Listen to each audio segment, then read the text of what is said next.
Why is my husband in your wedding photograph? Because he is my husband too. Or he was, before everyone I was gone. That's not possible. Obina told me his first wife left 5 years before we met. Nkechi had lived beside the quiet widow for 6 years, bringing her food during Christmas, greeting her every single morning on her way to work. 6 years. And she never once suspected that the woman she called Mama Ngozi was the wife her husband had buried in a story. A wife who was very much alive, watching Nkechi raise the children of the man they both still called husband. Before I tell you how she found out, hit that subscribe button right now, because what happens after this discovery is far more dangerous than anyone in this story could have imagined. Stay with me till the very end, because I promise you, you will not see this coming. Nkechi married Obina 8 years ago, in a modest but joyful ceremony in Enugu. He was a widower, or so he told her. His first wife, Adaze, had died 5 years earlier from a sudden illness while he was working in Lagos, leaving him devastated and alone before Nkechi came into his life. It was a story he told with such practiced sorrow that Nkechi never questioned a single detail. She had comforted him through what she believed were his darkest memories, careful never to press too hard on old wounds.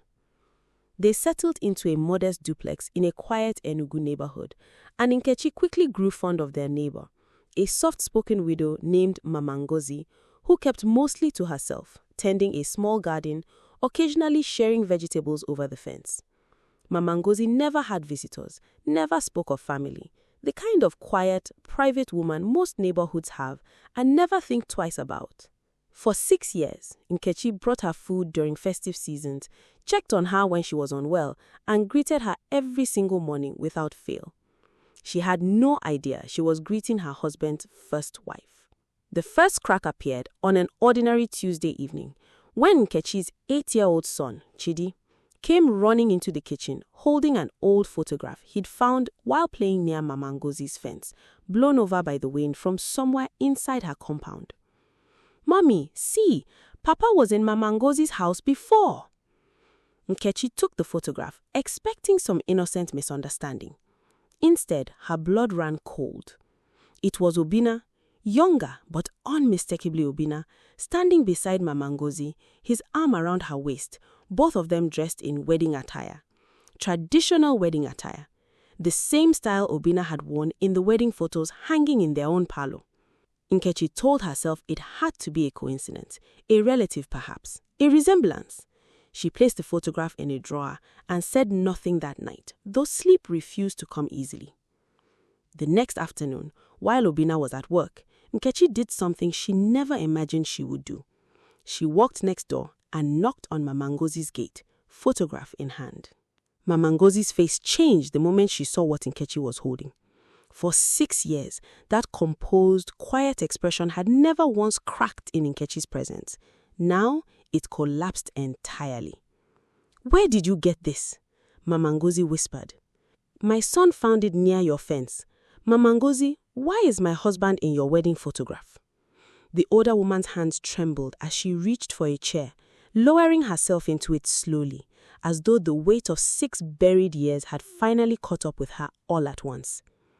"Because he is my husband too, or he was, before he told everyone I had died." The compound seemed to tilt beneath Nkechi's feet. "That's not possible. Obina told me his first wife died of an illness 5 years before we met." The older woman shook her head slowly, tears gathering in eyes that had clearly held this secret far too long. "I am very much alive, my dear. I have been alive this entire time, living right beside you both for 6 years, watching him raise children with you while I raised our own son alone 3 streets away before I moved here." "You have a son with him?" "Mecca, he is 12 now. Obina pays for his school fees quietly through a cousin, so no one connects the payments to him directly. He asked me to disappear from his life completely 11 years ago. Told everyone in his hometown I had died so he could remarry without scandal, without having to explain a divorce, without losing his standing in the church and the community." Nkechi felt the ground shifting entirely beneath everything she thought she knew about her marriage. You built our entire marriage on a corpse that was never a corpse, and you let her watch us from beside her own garden fence for 6 years, knowing exactly what you'd done to her." Obina's silence answered more completely than any explanation could have. The chaos that followed tore through both households violently. Word spread through the neighborhood within days. How it spread, no one could say for certain, though Nkechi suspected Mama Ngozi's own guilt-driven confession to a close friend had finally broken loose after 6 silent years. Obina's church, where he served as a respected member of the men's fellowship, launched an inquiry into the bigamy allegations. His extended family, furious at the scandal now attached to their name, split violently between those who defended him and those who demanded he take full responsibility for both women he had wronged. Adaze's family, Mama Ngozi's family, arrived from her hometown within the week, having finally learnt the truth of what had happened to their daughter 11 years earlier. Her father, an elderly but formidable man, confronted Obina directly in the middle of the street, demanding to know why his daughter had been declared dead to a village that still mourned her every year during memorial prayers. "You killed my daughter's name so that you could live comfortably while she suffered in silence 3 streets away," the old man said, trembling with rage. Legal chaos followed swiftly. Since Obina and Adaze had never legally divorced, only separated informally under threat and panic, his marriage to Nkechi was technically void from the beginning. Nkechi found herself in the devastating position of learning that 8 years of marriage, 2 children, and a life she had built with complete faith had no legal standing whatsoever. In the weeks of upheaval that followed, something unexpected began happening between the 2 women at the center of Obina's deception. Nkechi, initially furious at Mama Ngozi for her 6 years of silence, found herself unable to fully hate a woman who had clearly suffered just as deeply, perhaps longer, under the same man's dishonesty. The 2 women met privately, away from Obina, away from the shouting families and the church inquiry. Mama Ngozi wept as she explained watching Nkechi's children grow up through the fence, aching for the family life stolen from her own son, Emeka, who had grown up believing his father simply walked far away rather than living 3 streets over with another wife. "I am not your enemy, my dear," she told her quietly. "We were both deceived by the same man. I just had 11 years head start on discovering it." Slowly, cautiously, an unlikely alliance formed. Both women, together, demanded Obina formally and legally resolve the mess he created.